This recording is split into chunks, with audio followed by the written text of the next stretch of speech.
Quezon City Pag-ibig Fund, in cooperation with the city government, was instrumental in couples saying I do's on Valentine's Day. Among them was septuagenarian who proved that age does not matter in love. This report.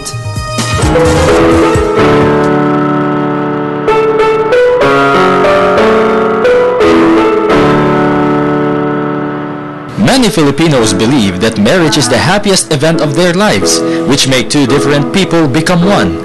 Nowadays, every individual can tell who their partners would be in the future.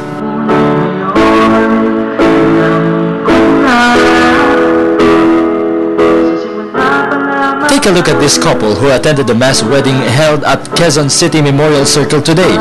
The mass wedding was led by the Home Development Mutual Fund or Pag-ibig Fund and was supported by City Mayor Herbert Bautista. At 74, Greg still wanted his relationship with his 25-year-old partner to be legalized. But the question is, how did they get to know each other? Sa isang mall, Novaliches Mall.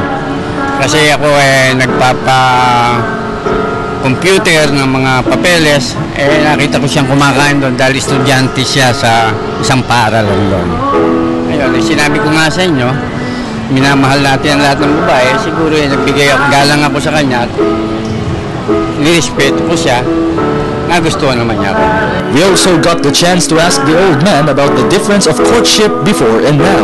Kung naman naliligawan niya, magpakita ka lang magaling, hindi na yung tulad ng araw, napapanik ka pa sa ano, di ba? Inabot ko yon. Ngayon, iba na. Bigyan mo lang siya ng importansya, pakita mong mahal mo siya, yun na, yun ang love. Paano po ba ang difference ng panliligaw noon at ngayon? Ang difference nung araw, talagang kailangan mahalin ka ng iyong magiging biyenan. At kailangan kakakitaan ka ng talagang tunay na maginoo at magaling na lalaki. Young couples also proceeded to the venue. This couple even admitted that everything started in a rush. Tinanong niya ako, tapos hindi ko pa alam yon. So kami na pala yun. Hindi ko pa alam. Oo. Oo, biglaan. Mabait. Gwapo, gano'n dati Tapos, mapagmahal siya, di niya ako inaaway. After all, marriage may be the sweetest thing that a couple could have, but let us not forget that it is a sacred thing that requires not only love, but also needs responsibility.